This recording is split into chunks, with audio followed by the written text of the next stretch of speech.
welcome again to my channel. In this video I'll be showing you how to make this simple Hello Kitty cake decoration. Stay tuned.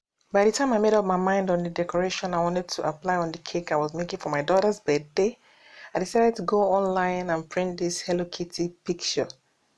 Using the picture as a template, I simply carved out the edges and borders to make my work easier, so I'll just be filling it with the buttercream icing.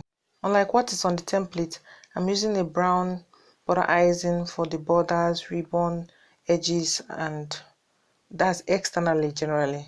If you choose to do something like this, you can decide to change colors or add some touch up to it as long as it looks good at the end of the day. Using the star nozzle of my piping bag, which is actually what I use for the borders as well, I've piped in the eyes as well as filled in the pink colors for the ribbon. Using a white buttercream, I filled in the remaining parts of the cake. While doing this, I noticed that my buttercream is not thick enough.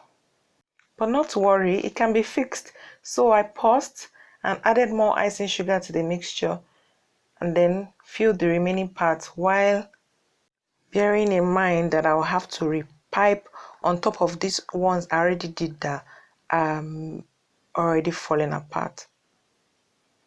So there you go. When I was done, I put 3 lines on each side, made the mouth and filled it with the yellow coloring, put another yellow on the ribbon, and then voila! My Hello Kitty cake is ready for display. Do you like this video? Please give me a thumbs up, share, like, and drop your comments below. It's so easy to make. You can do yours too. Bye!